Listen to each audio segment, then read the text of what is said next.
All right, hello everybody. Welcome to another review, or I'm going to call this actually a little tutorial based on what I know early on of Caves of Cud. Talk about why I like it, and talk about if you're a new player to Caves of Cud, like some starting things you can probably do to get the feel for the game. But this is an immensely deep game, uh, and I'm really enjoying it so far. I think I have like, I don't know, almost 20 hours in the game in the last 3 days or so.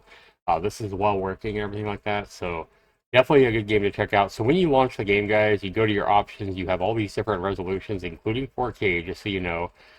There's all kinds of different options here, so you can come in here and you can adjust the UI. So you can adjust like your your font size, your mini map size, basically your UI scale. How big is your UI? You've seen I've turned it up from the default 1 to 1.25. Just everything in here. Automation, automatically drink fresh water from thirsty if you when you're thirsty, which is turned on by default. Uh, if there has any mods, this game does have mod support, and there are mods for it. I wouldn't recommend playing any mods or anything like that, but you have all these options for mods, if you want that. But what I'm going to do here, guys, is I'm going to come in here to a new game, and we're going to go ahead and show you what you should do in character creation and the depth of even character creation here. So you can play the tutorial, or you can go classic, which is probably what I'd recommend to start with. Get the feel for dying. Like if you die in classic mode, as soon as you die, the game's going to save your file over your save file, so you won't be able to go back to the last save or whatever and pick up where you left off. If that's something you want to do, if you want to be able to die and then go back to the last time you saved or last save point, you would want to choose role play. And then you can also choose wandering, where most creatures will be neutral to you at the start, but you get no experience for killing and more experience for discoveries and just performing the water ritual and things like that. And then you also have daily, which is going to give you one chance with a fixed character and a world seed, and this is like a daily challenge. So there's a lot here to this 1.0 release. I would recommend, if you're not going to do the tutorial, I'd recommend jumping into classic just based on what I've seen. And then I would save all this stuff for like later once you get familiar with the game. I would go with a preset to start with. And then what I'd highly recommend is just starting off. You can choose like a true kin, and you can kind of create your own character and basically the genotype and all the different. There's so many things you can be. You can be like half spider and spin webs. You can be a creature that flies around, or just there's so many different mutations and stuff like that that you can choose from. But what I would do is I would start off with a mutated human to start with, and then you can choose some of these. It says highly survivable starting build, but I would definitely recommend starting with the Marsh Tour, just because he has three skills that you are going to find very valuable as a new player, including the ability to teleport out of harm's way. There is a cooldown, a pretty extensive cooldown when you do teleport, but it's got me out of trouble many times. So this is what I would start with. If you don't like the strength and intelligence and stuff like that you're going to start with, you're always going to start with these different attributes, I do believe. And the mutations: a freezing ray from your hands, multiple legs, so you're going to have like 4 legs. This allows you to move around a lot faster. Amphibious basically means that you're going to be needing to pour water over your skin quite regularly, so you're going to be using more water than maybe other builds. But this is fine. Water is a lot easier to get in this game than I thought it was. You just have to go adventuring and pick up loot that you can sell at any NPC. And as long as you're not buying some of their loot, so if you find 20 drams of, or so the currency in this game is water, right? Everybody trades water.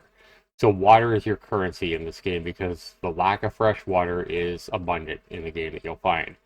But because water is the trading resource, if you ever find any item in the game that has quite a bit of value, maybe you don't need it, maybe it doesn't fit your particular class or whatever, or maybe you just found, several bedrolls that you picked up near a dungeon or something like that. You pick up 10 bedrolls. Well, you don't need all those, right? You only need one. So you can sell those bedrolls for currency, and let's say they offer you 10 drams, which is the form of currency. In the game, like a dollar sign is a dram rather than a dollar of water. So you'll find like drams of oil, drams of salt, stuff like that. Everything goes by the amount. It's called drams, DRAMS. And so if you find, let's say you find $50, so you have $50 worth of bedrolls that you're selling to an NPC. Well, as long as you don't pick any items from his list to buy, you just sell him the $50 worth of bedrolls that you're selling to him.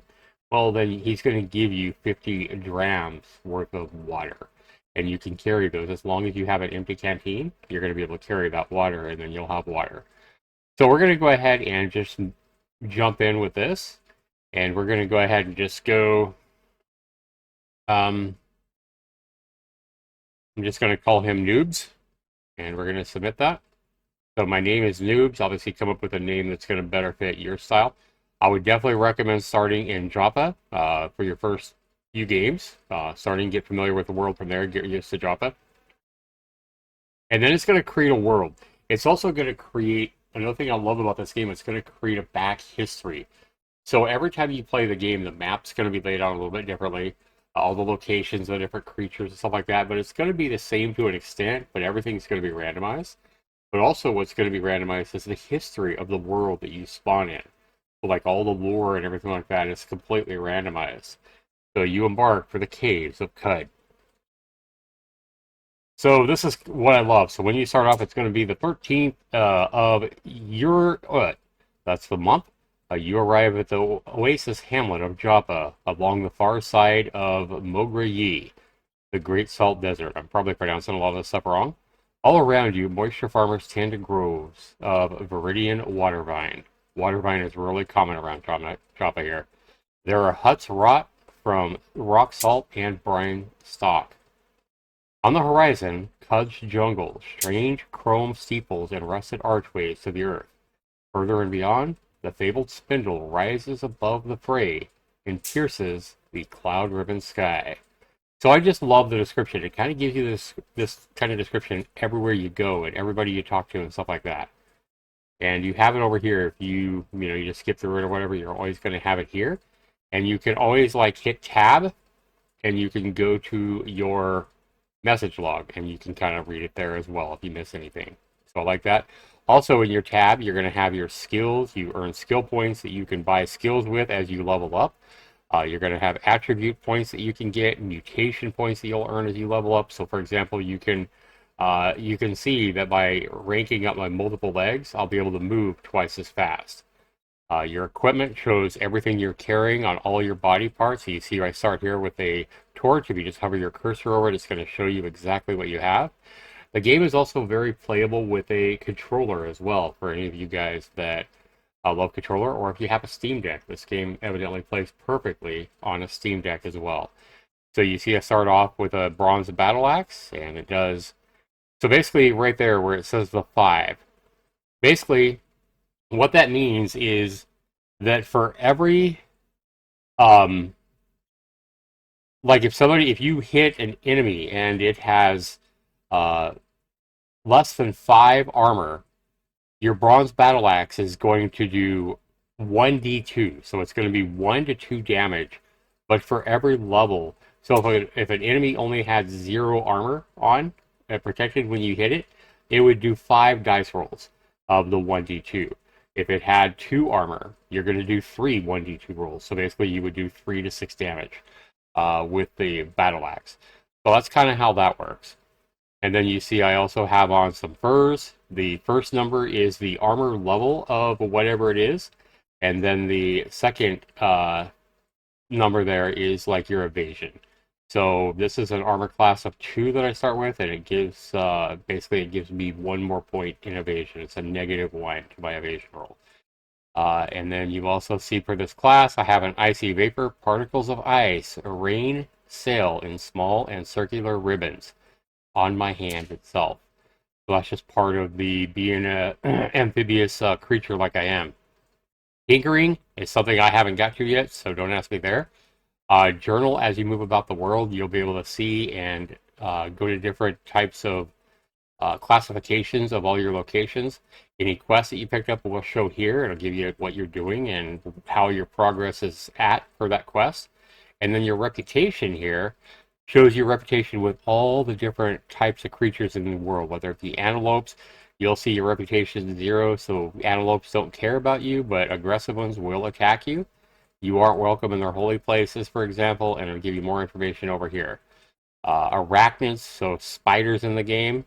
When I start off, based on the class that I started with and where I'm starting, reputation of minus 475, so arachnids dislike you, but docile ones won't attack you on sight. Baboons, they dislike you, but docile ones won't attack you. A lot of the baboons are very aggressive that I've seen, and most of these creatures I have yet to see in the game, guys. You'll see I have a negative 500 reputation with cannibals.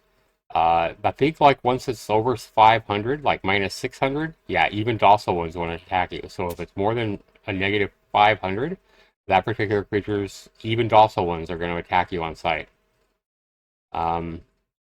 This particular plant it doesn't care about you. Aggressive ones will attack you. But just look at all these different creatures you can come across, including dogs. So dogs favor you. Aggressive ones won't even attack you. Dogs will usually let you pet them. They're welcome. You are welcome in their holy places.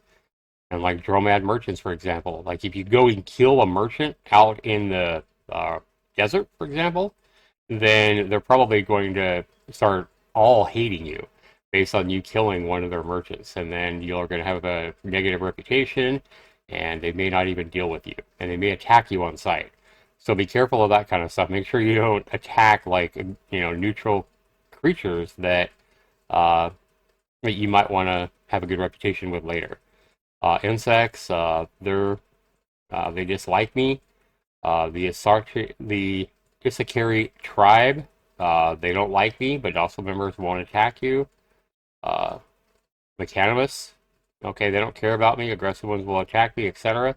And you can kind of see your reputation based on how you start and based on how you play the game with every particular creature in the game. And as you can see, there are a ton of different creatures.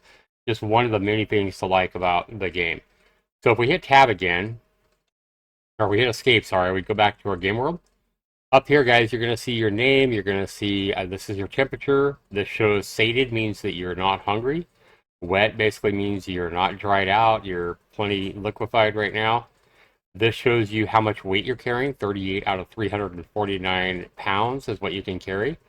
$32 shows you basically how much currency you have. So remember, the dollar sign is drams, not dollars. So right now, we have 32 drams worth of water. Because remember, water is a currency, and if we go to our equipment, we'll see that we have a water skin. These two water skins are empty, allowing me to collect more water if I find it. And then we also, this one is full, 32 grams worth of fresh water. And that is why we have $32 here showing. QN, I believe, is your quickness. MS is your move speed. Remember, we'll like double our move speed if we upgrade our legs in the mutations. Not sure what AV, DV, dodge value probably, attack value. Yeah, attack value and defense value right now. And this is going to be based on your natural, skills and your dexterity and stuff like that, your agility and stuff like that, and your probably any armor that you're wearing. So let's go ahead and test this right here. Let's see if our defense value of 6 goes down if I take off. This is something I haven't looked at yet. But if I go ahead and remove this body armor, yeah, you'll see my defense value went up to 7. So basically, a creature doesn't have to roll as high to hit me, it looks like. So if I go back and I put that back on the furs and I equip it, it's going to put it back on. And now my defense value is 6. So basically, this is basically the higher the better on this. Attack value, the higher the better as well, right? So over here, guys, you have window lock toggle. You have the ability to mini-map toggle. So you could turn your mini-map right here on and off. Here is going to show you any nearby items. Okay, so right now you see it's on. This is going to allow you to look at something, or you can just right-click on the item. So, for example, I'm right down here. If I want to look at this particular character here, I can simply right-click on it and hit look. That's typically what I do, and it'll tell you about this particular warden. all the details about it. He's in a defensive stat. This is his condition. He's in perfect shape, so he's not wounded or anything like that. He's in perfect health right now. And this right here will show you his name. This will tell you that he's neutral, so he's, he's not your friend. He's also not aggressive to you. He's not hostile towards you. And then this shows you your chance based on what you're carrying, your current level, etc. like that. Defeating him would be impossible. So you're not going to be able to defeat him. And so that's a good way to, looking at creatures before you attack them, you'll be able to see if they're aggressive or not towards you. And it, basically if it says, I think it'll say like right here, like most of the creatures that you'll see starting off around the area will either be easy or about the same as your level. So you'll have like a neutral chance or whatever of defeating it. So that's kind of how that works. And then you can also target him. So if you see I target him, I got him targeted. So this would be good if I'm trying to attack him or throw a weapon at him, or if I was an archer or something like that. And then you can untarget him. And then you can see any item in the game, you can right click on it and look at it. It'll tell you this is a pool of 500 grams worth of salty water. Most of the water you come across in the world is going to be salty, and that means it's non-drinkable. You can like cleanse yourself in it and stuff like that, but it's not good for like cleansing. And then you can also show the effects. There are no effects in this, so I just get out of that. And then you're wondering what this stuff is. Well, that's a water vine. If you look at it, it'll tell you salt gathers in its furrows. It's knotted with moisture swollen wafers in place of leaves. So basically that's a common plant, especially around this area. So one thing here is you can use your mouse wheel, guys, to scroll in, and you can see that you can zoom in to crazy zoom levels. So I could basically zoom all the way in to a single pixel if I just kept scrolling. I don't know why you would want to zoom in that much, but the game does allow you to zoom in to crazy zoom levels. So you can kind of see my character there. Unfortunately, you can't really see my 4 legs, but it is there. So let's say I was zooming out and I wanted to see this character. I'm going to go ahead and mem it. This is one of the first characters you'll want to visit in Joppa. Again, he's an NPC that you can't kill, so he's of course going to be impossible to kill. And he's a wind-carved man with a posture of a vine reaper. His spine is bent to the point of bright turquoise of his eyes and the tilling angle. His hips are pushed odd forward with the slumping ease of a stance much more relaxed than his. If it weren't for the salt on his brow and the scarred knuckles, he would seem a marble sad peached under a crumbling tomb. So he's loved by the villagers of Joppa here. He's hated by fungi for leading a raiding party on one of their camps. So it's telling you why the fungi hate him. And he's also hated by the mechanists for leading a raiding party on one of their own camps. So it tells you that he's hated by these different groups and why they hate him, which is pretty cool. It also tells you what he's equipped with and that he's in perfect condition. So I really like the descriptions of everything you'll see in the world that are very descriptive. We're just going to go ahead and escape out of that. So what I would recommend if you're playing with a mouse and keyboard, guys, is use your number pad. The reason you can't use WASD, you could go into the options and of course you could change it to WASD. But honestly, I would just get used to using the number pad, at least to start, see how you like it. Because with the number pad, you can use 8, 6, 4, and 2, respectively, to move up, down, left, and right. But then you can also use 7, 9, 1, and 3, those corner buttons on the number pad, to move diagonally. As you see, I'm moving diagonally by hitting my 9 key, and you'll see that I run diagonally on the wall, and then it'll say the wall is, your way is blocked by a brimstone wall, right? So this is going to get you out of some situations sometimes, because sometimes you'll see that in a corner, for example, you might be able to move diagonally, like right here. I think it'll, if we move over here. Oh, no, not right there. Anyway, there's going to be places where you can move diagonally through a, like a fence, for example. In other words, you might be trapped. So if we come here, we can't move diagonally this way, but sometimes you'll see like a wall and you'll see just like 2 corner pieces and you can move diagonally and get through a wall. I'm not seeing any places like that, like especially when you're in dungeons and stuff like that, or you're out in the world. You see, and you can just hold down to move really quick. Up here, you can also click on this. This is going, the wait menu is going to be very useful for you because you're going to be able to click on it and wait for a certain number of turns. Now, while you have this menu open, you can also hit any of these shortcut keys to do this over and over again. Right here, you're going to see your character sheet, which is going to be the same thing as hitting the tab button and show you your character, right? Hit escape to get out of that.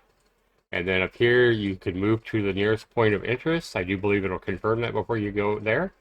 You can hit this, which is going to auto-explore around in your area and kind of keep you out of harm's way if it can. If you do come in danger or you see an aggressive mob or whatever, it's going to stop the auto-explore and let you know what you see. Right here is to go down. So if I found some stairs going down into a dungeon or whatever, I could hit this and go down. Another thing too is you can go up. You can always go up from the main world. And if you go up, that's actually going to take you to your map view. So you can scroll in and out on the map view, and you can see how your map is laid out. You can see, for example, that up here, if you hover your cursor over it, you don't want to click on it or double click on it because then it's going to try to auto take you there. Then you're probably going to get lost in the world, and then you're going to be probably in a bad spot. So you want to be really careful. But if we zoom in, and we moved outside of Joppa, you would see some little buildings here that Joppa's here. You'll also see right here is the red, I think it's called the Red Hills or whatever. That's one of the places we're first going to go for a quest, and I'll show you how that works. So we're going to go ahead and to get out of the map world, you just want to go ahead and click down on here, and then I would always click central or current location, not center. I would hit this one because that's going to take you right back like it was. And then we're going to go ahead and move back to this guy here. And we're going to right click on him. We're going to go ahead and we're going to go ahead and click chat. And a water hand. Hey, live and drink, traveler, he says. I am called Noobs. Mehmet, he says. The tongue says, live and drink. Can you tell me about your village? I'm in search of work. And this is what you want to say to this guy is I'm in search of work. Hey, I have it then. Something is eating our water vine around Beetle Moon. Hugh Ryan says he saw a creature, a spider-like creature, slinking in the brine, but no cave spider would dare get near the warden's stomps. I tasted a bit of red fleck in a pool, shell like we find in the soil by Red Rock. The Red Rock is that place I was talking about. So he's like, hike there, will you, to Red Rock. Just about 2 parsecs north of Joppa. So if it says 2 parsecs, that basically double that, and that means how many screens you're going to move. So it says 2 parsecs, that's basically about 4 screens. And that's when you're zoomed out. Kill the vermin there, so we know it's a spider-like creature, and bring one's corpse back for seeing what it is. Elder will take care to pay you afterward, Waterhand. And of course you can refuse it, or you can accept the quest. And then you have received a new quest, what's eating the water vine, and you can either click on it or hit space. And then again, if you hit tab, you can come up to your quest, and it'll tell you the steps that you need to go to. Hey, first travel to Red Rock, which we know is north about 4 screens. Find that spider vermin, and once you see it, it's going to check mark this with a green check once you get all these. Then we need to kill that creature and collect a corpse for one of the creatures, and then we return back to Joppa and give it back to the Mehmet guy, right? So that's kind of how that works. If you have more quests, you can open and close those just with those arrows right there. So that's how that works, guys. Again, escape to get out of it. Here, we're going to go ahead and move north through this gate. That's just a guard. He won't really tell you anything. These white guys here are just local farmers. You can, of course, talk to them, but they're really not going to say anything important. But this guy here, Elder Iriadad, is somebody that you want to attack to. If you say, I'm looking for work here, he's going to be, try our guy, friend, the Tinker, always looking for trinkets to wire between. Go through his seal hut to the southwest. So basically southwest is this direction. We're going to go and find it, and we're just going to say, hey, do you sell wares? No, I don't. And he's going to tell you to where you can buy some, and you're just going to go ahead and say live and drink to end it, or you can hit escape, of course, at any time. So we're going to go ahead and move. You can always move through a character or through like a creature. Notice here we have a cat, a village cat called Satevus. You're going to see this at every time you play in Joppa. And you can chat with him. It's going to soft growl at you. Obviously, it's not going to have anything to trade. You can try it, but it's going to say it has nothing to trade. We're going to go ahead and hit escape. We're going to right-click on it again, and we're just going to pet the cat. You pet Satevus. And Satevus, meow, it meows at you. And then you start to glow. Now look at this, guys. If we look at ourselves right now, we look at ourselves. Now we're what is this word? Phosphorescent. So we're glowing because we pet the cat. So pretty interesting on that. So we can also rename ourselves at any time if we want to. We can show the effects, and the phosphorescent means we radiate light in a radius of 3. Now this will go away after so many turns, but that's kind of how that works. So we're going to go ahead and move down here, guys. I want to show you guys the trader over here before we go find that other quest, because there's another quest that's going to be in the exact same dungeon we're going to be looking for. So this here trader here is Tam, the Dromad merchant. You might find these Dromad merchants all around the world. And it shows you that he's sitting right now. Obviously, we don't want to attack him. We just want to go ahead and chat with him. And you can talk to him. You can say, what kind of creature are you? And you can say, let's trade. This is the best trader in Joppa. So he has a lot of different items. So, for example, you might want to pick up some more armor, or you might want to pick up different items here. Notice that he's only going to buy the water skins that are empty from you for $1.75. So basically, remember that if you sell this to him, he's going to give you 2. He's going to round it up, and he'll give you 2 drams of fresh water for your water skin. I definitely wouldn't recommend doing that. Witchwood bark is pretty valuable. I think it allows you to kind of heal. So I would definitely keep that. But this is where you can buy a lot of different stuff. And every time you come here, the canteen, so different things that you can buy. I'll tell you what that is. I haven't seen that. But yeah, so different things that you can buy. And every time you come here, it's probably going to be different random items that you can get. Okay? So definitely keep that in mind as you're traveling about. And again, we're using our number pad to travel here. We're going to try to head over here southwest. We're going to look for like aluminum walls because he said that trader had aluminum walls around him. And he's right over here. And it's this guy right here. This is our guy. And we can chat with him. And he says, mumbling, exceeding mass thresholds, perhaps a ganglionic teleprojector fitted with suspensors. So he's obviously not paying attention. He's working on something. So if we click this, we'll continue. Oh, I didn't even notice you there. That's because I was ignoring you. Wow, rude. Mumbling, rah, rah, rah, rah. Probably cussing you out for bothering him. Waste heat from the thermocask or centrifugal extraction to the P density of sun slag. And he's mumbling again. God damn it, why are you here? Expected deviation from the clank constant. And he coughs. Must you bother me? What are you, some sort of a water freak? Wandering-eyed pilgrim? An argonaut? Make yourself useful and fetch me a knick-knack from one of them damn caves. And then I might reward you. And then you can ask him, basically if you want to accept the quest, you basically have to say, where can I find a cave? Hey, there are caves everywhere, you stupid dolt. I love that. Scoop the surface of the marsh, or head on east in the rust wells, or wander out in the desert for all I give a damn. And you can either say I'm not interested, or I'll return with your knickknacks. You might as well accept that quest. And now, guys, we're going to go ahead and head, and I'm going to show you where Red Rock is. So we're just going to go ahead and head up north here. You'll see here is like a statue that you can pray at. If you come over here, click on these creatures, we can look at them, a wet glowfish. It is neutral and average. That's the word I was looking for. That means basically you have a 50-50 chance of beating it. Usually if it's average, you're probably going to have a better than 50-50 chance of beating it in my experience.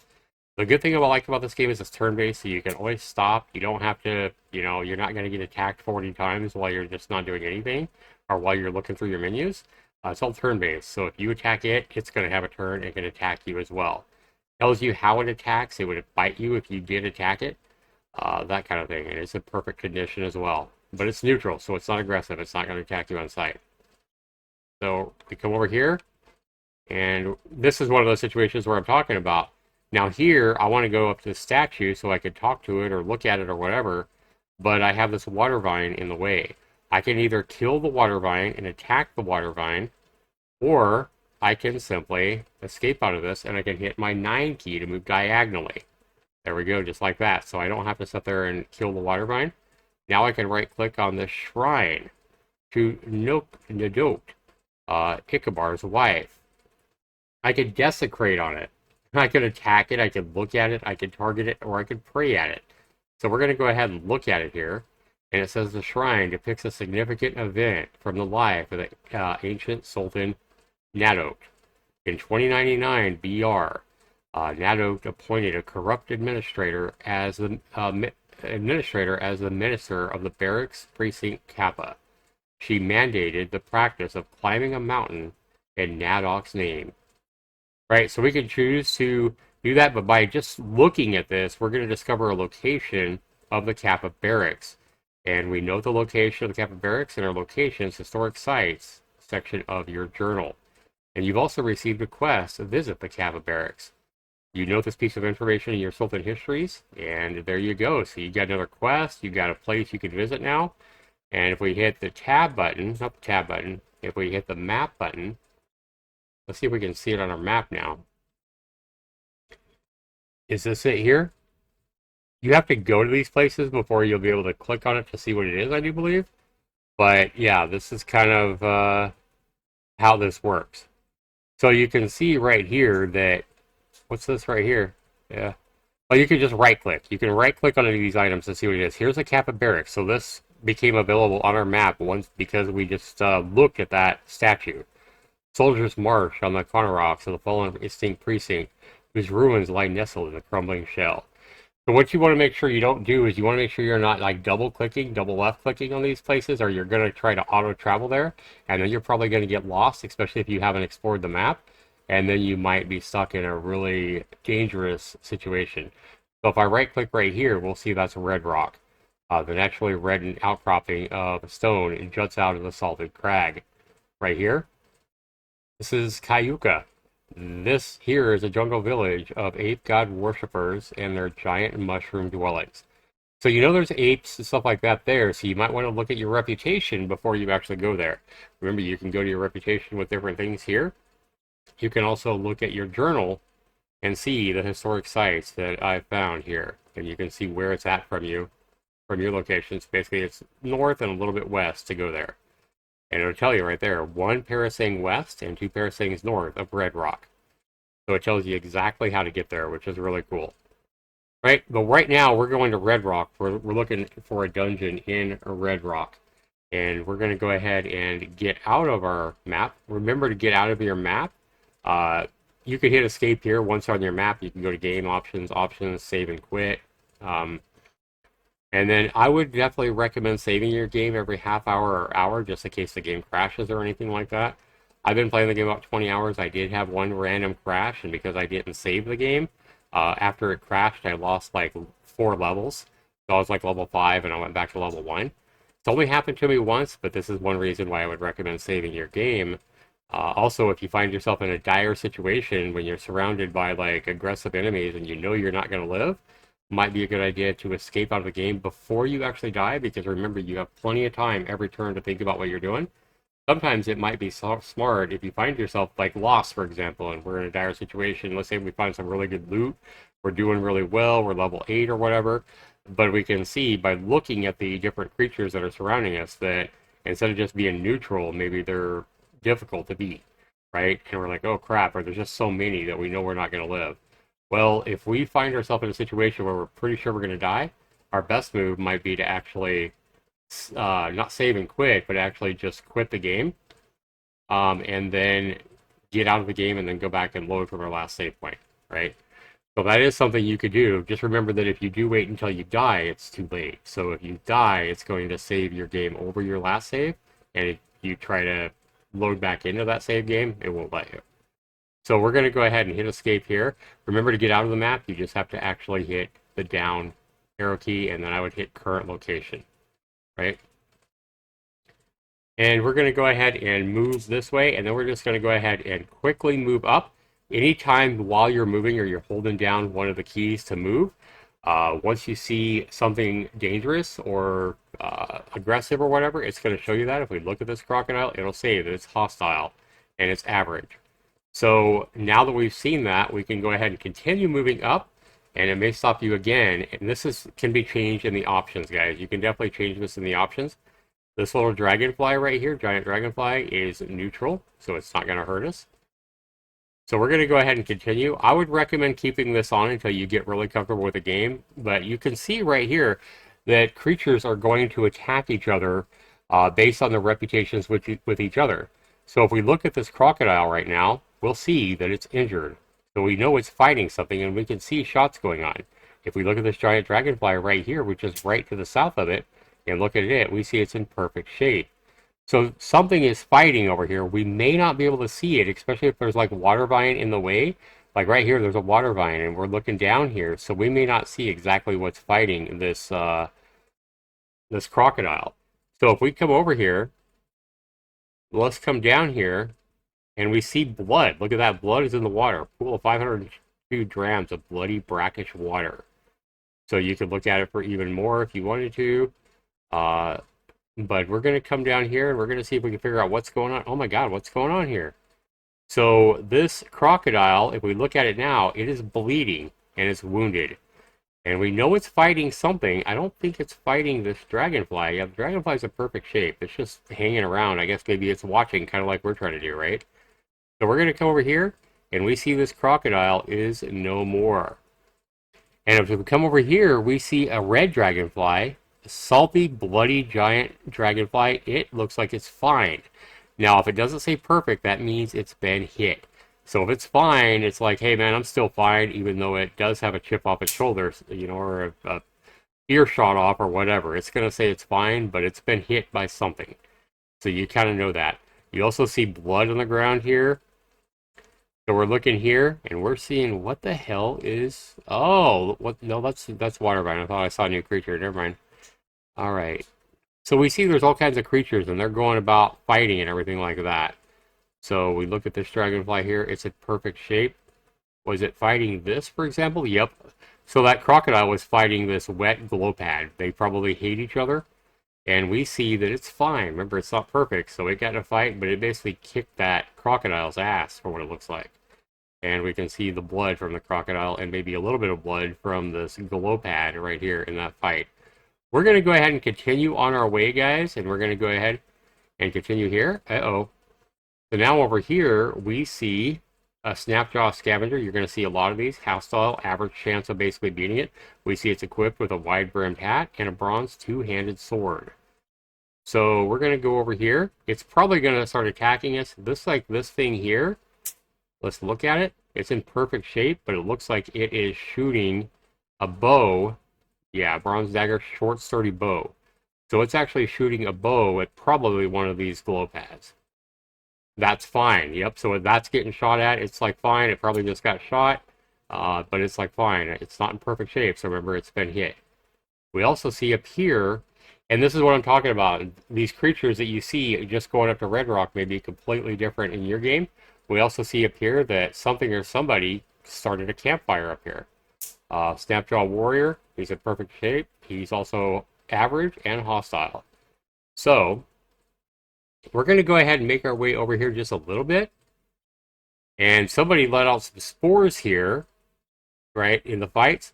Not trash, that's trash. But something is letting out spores here that probably got damaged. So these spores will come out and get on other people. A lot of these creatures in this game will let out spores as a defense mechanism anytime they are attacked.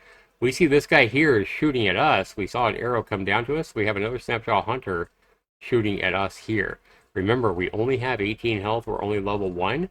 So this could be a very dangerous trip.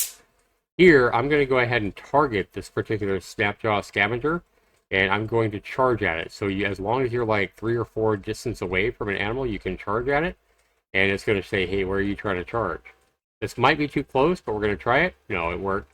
Sometimes it'll look like it's 2 spaces away, and it'll say you're too close. But now if we look at this guy after charging him, we see that he is now injured. And you can see all the damage done and what happened here. I hit once. I only hit him once with my battle axe, and I did 2 damage. So basically, his armor level is probably just a notch under the armor level requirement for my axe. So he's probably 4 armor or something like that. And then because I'm at a 5, I do 1d2 damage to him. Something like that is kind of how it works. So we're going to go ahead. I like to look at these creatures when I'm fighting them so I kind of know where they're at. They're going to go from like fine, and then they're going to go like injured, and then they're going to go wounded, and they're going to go badly wounded, and then they'll be dead. So that's kind of how that works. We also see that I did 2 damage to him. It says he hits me for 3 damage with her bite. So you see I went from 18 to 15 here. And now he also says the giant dragonfly begins flying. The bloody snapjaw scavenger dies. So, one of these one of these snapjaw scavengers died somewhere, but it's not this thing here that we're fighting. We're going to go ahead and attack it with our axe. And we see anytime you see a blood splatter like that, that means it died. And we gain 10 experience. We hit it for 2 damage. And then it says the snapjaw scavenger. This is what tells you, I think this tells you what your roll was. We gain 10 experience because it died. Anytime you kill any creature, guys, even low-level creatures, always want to right-click and look at, or you'll see if there's any loot there. So don't just assume. Sometimes it'll just be a bloody corpse. Sometimes it'll be loot. So we found a hat. We're definitely going to pick this up. And that's because it might be worth something to trade to somebody, even if it's not something we want. Remember, we have a lot of weight that we can carry, so we're only like 10% of our maximum weight. So here we see all these spores and everything like that. What the hell is this? A two-handed longsword. That's a good longsword to actually have. It is two-handed. The only thing that would make it better if it was just one-handed. But we definitely want to try to get that if we can. So let's go ahead and move over here. And again, remember, we can just double-click it. And we keep stopping because the game keeps reminding us that different snapjaws and scavengers are all around us. So right here on the way, we might want to go ahead and look at this guy. He's in perfect shape. All right. Remember, you have to be right next to him before you can attack him, depending on what weapon you have. So we have to move one more left. And we got hit by something. Yeah, the snapjaw scavenger hits you for 1 damage with his bite. So we're going to go ahead and attack this guy. Another one's already moving in. We hit him 3 times for 5 damage, and he died. So we're going to go ahead and move in here. And we're going to attack him. And he died. So again, we want to look. We see a bronze two-handed sword. This is a 1d6. We're going to go ahead and get that. Remember, even if it's not something you want, you probably want to go ahead and grab it. And we have a Chris, a desert Chris. Here's that armor value. So if it's less than 6, we're going to do 1d3 for every armor around the 6 based on how many it is. So for example, if it only had 0 armor or whatever, then we would do a 1d3. I'm not sure exactly how this works. It says above 6, so maybe every roll above 6, you do 1d3 damage. So if you roll, that's probably what it means, I guess.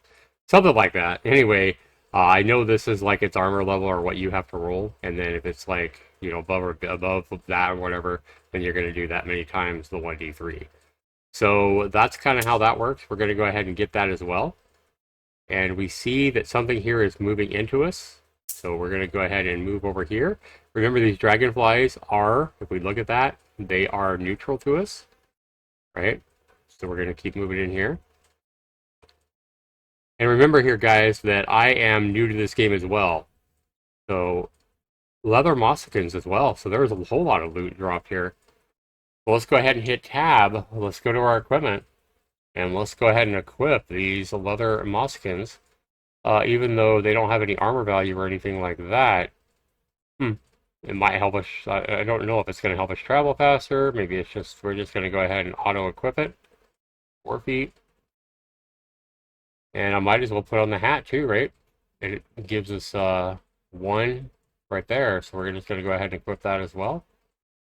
And bronze two-handed sword. So this right here, this Desert Chris is a one-handed icon. I want to keep my right hand for a torch. But if I could get a weapon that does more damage than what I have, I'm definitely going to take that. So I'm going to go ahead and auto-equip this Chris. And it says the bronze battle axe was unequipped. So now I have this Chris here, a Desert Chris. And it also has a strength bonus. Okay. Causes bleeding on critical hits. So that's pretty nice. So now we see this guy here. Remember, we know we got hit here because this dragonfly is not aggressive. And the Snapjaw Warrior hits us once for 3 damage with her Steel Potter's Knife. So we're going to go ahead and attack this little bad boy. We took damage from bleeding as well. Nope, not damage from bleeding, sorry. He hit us for 3 damage, and then he hit us with our fist. So basically, he's carrying a one-handed weapon. He's not holding a torch or anything like that, so he hits us with his weapon, with our bite, rather, and then also smacks us with his fist for another damage. So he did us 4 damage there. This may not go well. If we look at him, he's fine, so we barely hit him. This may not go well. Our health is dropped. Anytime your health drops really low, below 40% of your total value, it's going to give you that warning. And sometimes, guys, it might be best. Look at this. This is what's really cool. We also have another creature coming in here. So we see that he's pretty bloody. If we look at him, he's fine, though.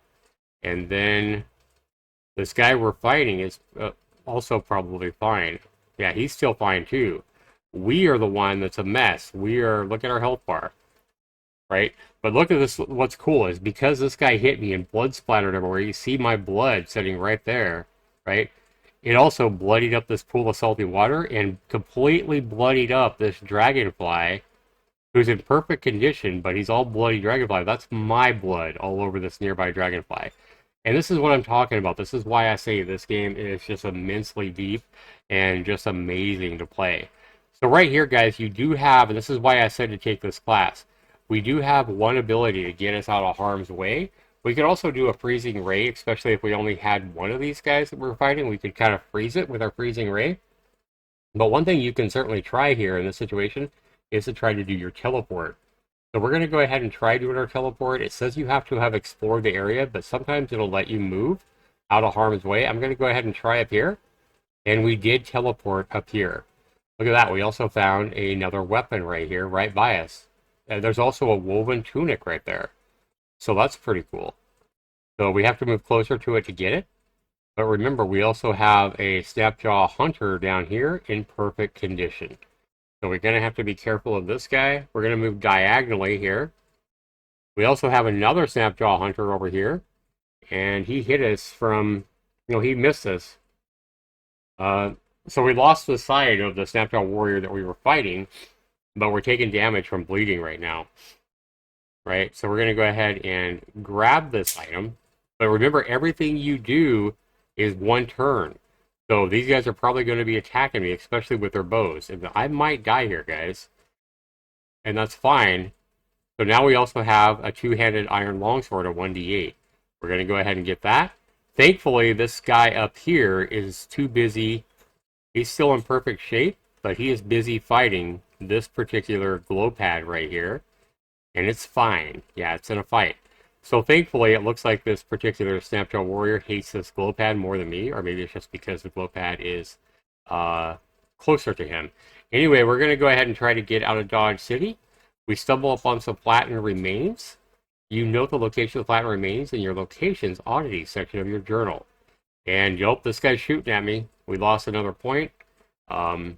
And we take 1 point from bleeding damage. I don't have any bandages to prevent me from bleeding, so we're going to see if we luck out here and can actually escape.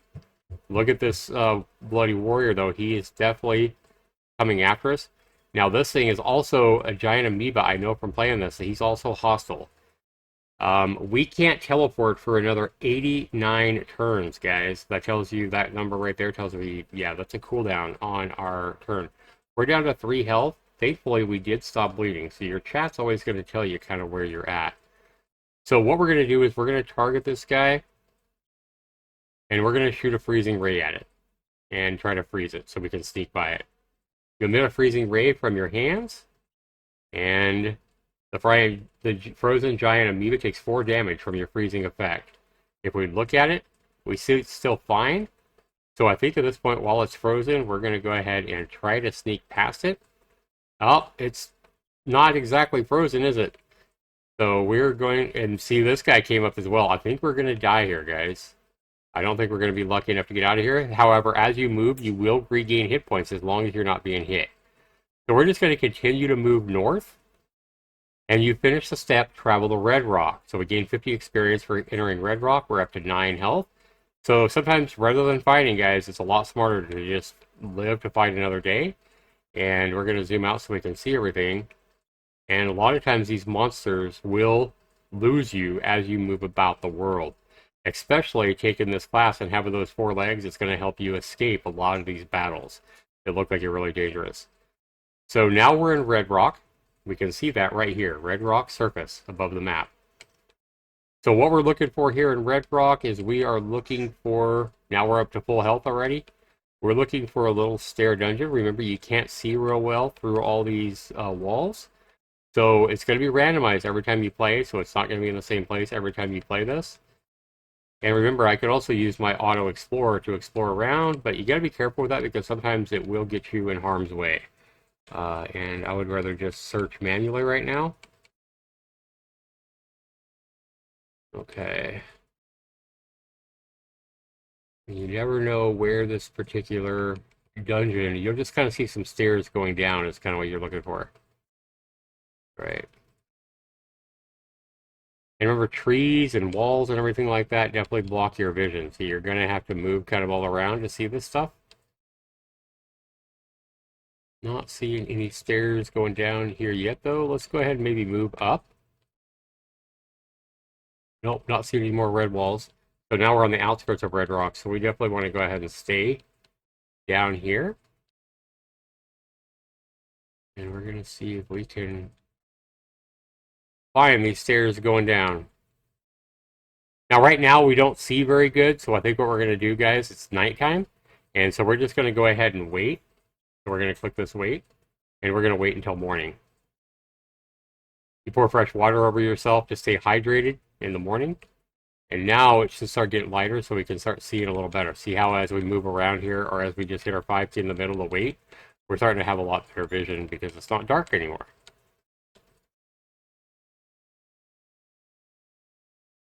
Yep. Now we're on the outskirts again, so it's always going to be in the Red Rock screen. As far as what I've seen the couple of times that I've played this game. And let's look here, guys. Right here, this is one of those spots that I was telling you about. You can use the diagonal to move through. So once we move in here, look at that. We see the stairs going down right there. So there's always going to be a way in. We could have went like over here, but there's always going to be a way in, even though there wasn't an open wall anywhere. We found the spot right here that allowed us to get in here. And now we can go ahead and move down into the dungeons. So again, to move down, we're just going to go ahead and click the downstairs, or you can hit the D key. And look at this, we have a chest. Up, we stepped on some kind of a, what did it say? A pool of asphalt. Okay. Thought it was a spider web at first. Oh, we have a giant centipede, and he's hostile and average. Let's go ahead and target him, and let's charge at this bad boy before we actually get our loot. And we see that we hit him for 2 damage with our hit. He missed us with his bite. He almost hit us, a 6 versus a 7. So we're going to go ahead and attack him again. And it looks like we got shot at from something up here. A centipede hits for 2 damage with its bite. We missed with our Desert Chris, unfortunately.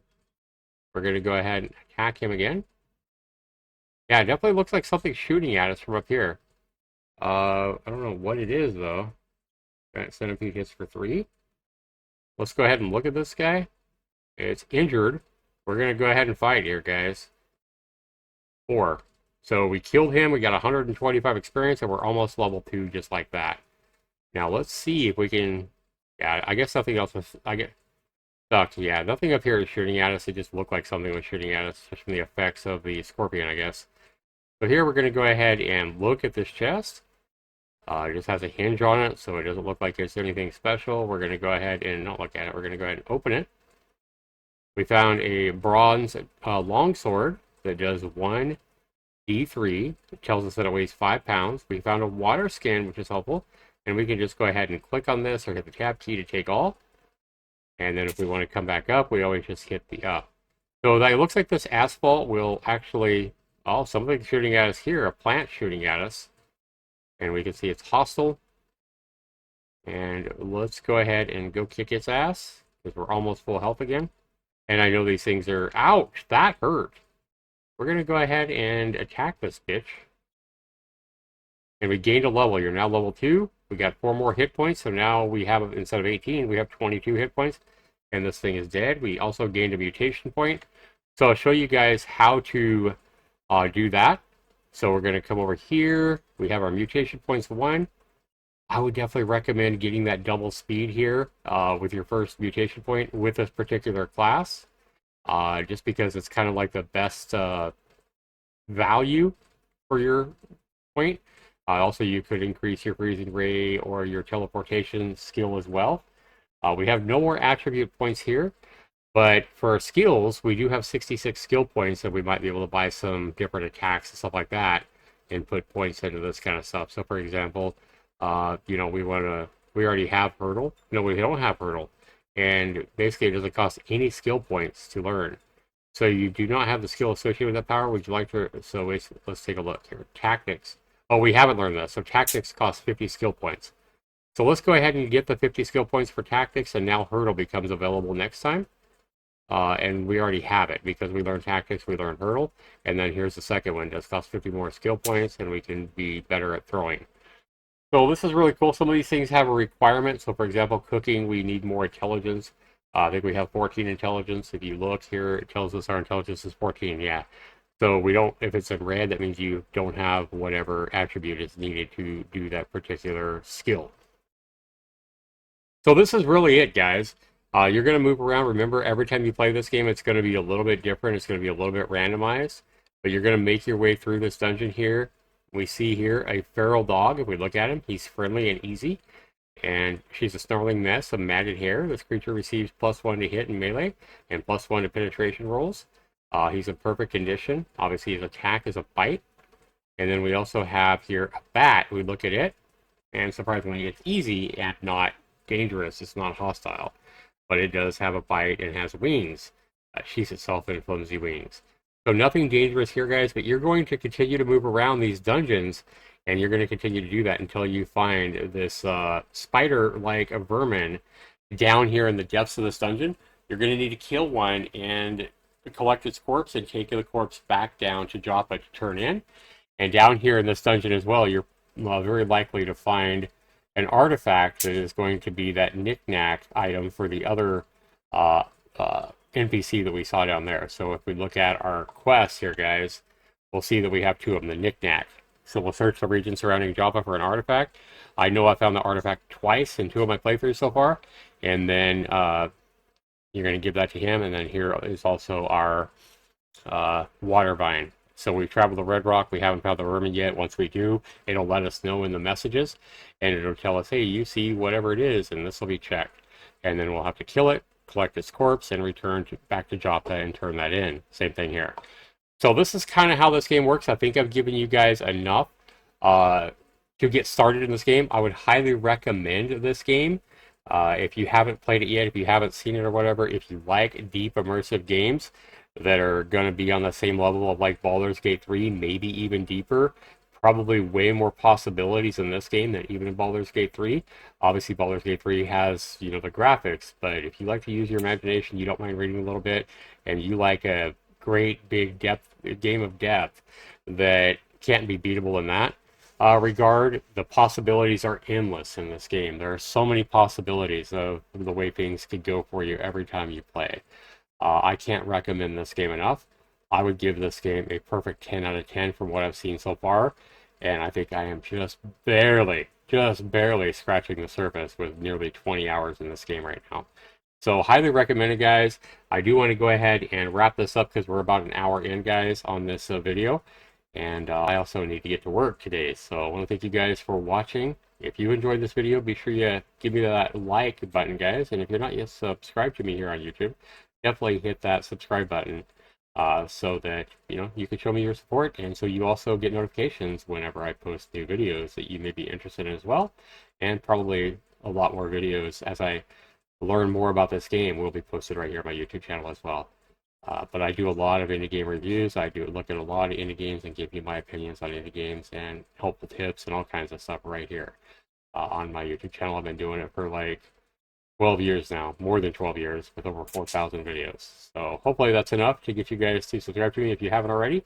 But again, if you guys like this video, if I've said anything wrong, if I've been incorrect on any of my misinformation, please don't,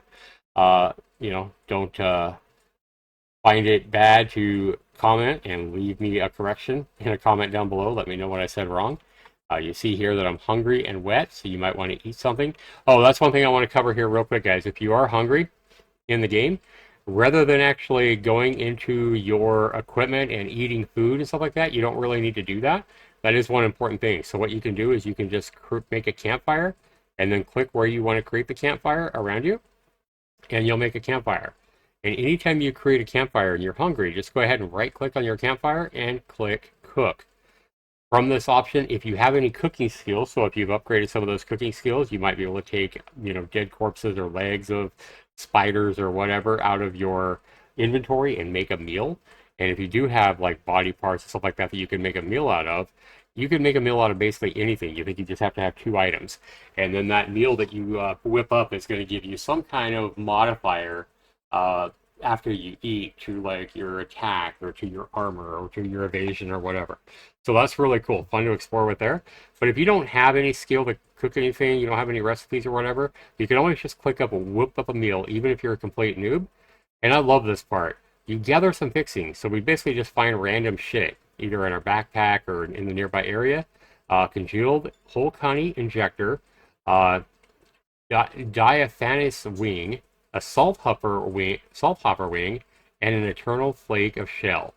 So you just click that, and you'll eat the meal, and then just hit space, and just cancel out of that, and you'll see that that is always going to satisfy your hunger, and then you'll be sated.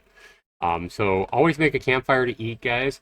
The water is what you're going to need to keep on you at all times. So you'll see in my equipment, I went down from 32 grams of water to 28. So eventually I'm going to have to start selling some of the stuff that I'm picking up. So I've picked up a lot of different things here. And I could sell some of these weapons and stuff like that that I've found.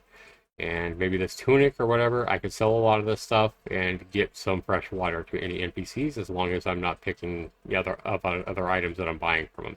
And that's going to be a great way to get water. Just want to go ahead and remind you guys of that. So when you're looking on those NPCs, don't look on the stuff to buy. Don't look for fresh water because it's not going to be there. The way you get fresh water from any NPC is just sell them stuff and don't buy anything back. So if it's like 20 grams worth of stuff that they're buying, they're going to give you 20 grams of water. And as long as you have an empty water scan, it's going to go in that water scan and you'll have that water. So again, we have 28 grams of water. You see, that's why we have $28 up here, because your water, your fresh water rather, is your currency. And I am told that all the NPCs in the world have an unlimited amount of fresh water to give you for your stuff. So never be worried that, hey, this NPC is kind of broke, he's not going to have enough water to give me. No, they'll have unlimited supplies of water to buy anything from you. So that's kind of how that works, guys. That's one quick way to eat. Don't do like I did when I was a complete noob and be eating all your jerky and all your different stuff to fill your hunger. All you need to do is make a campfire and then cook and then again whip up a meal. Don't need to do that right now because I'm already sated, but that is kind of how you do that. Alright guys, we're going to go ahead and say thank you for watching. If you guys want to see more of these videos on the caves of Cud, definitely let me know in the comments as well. Let me know you'd like to see more videos just like this as I learn more about the game. Maybe you'd like to watch my playthroughs that I stream over on Twitch. You'd like to see those uploaded to my YouTube channel. Or highlights of those playthroughs or whatever. Definitely let me know what you'd like to see in particular with this game as well. I would love to know what you guys are wanting to see. And let me know if this video has helped you starting out or has inspired you to go buy this game. I'm loving it, guys. I really am. Like I said, I put 20 hours in this game in the last 3 days while working. So thanks so much for watching, everybody. We'll see you in the next video. Take care.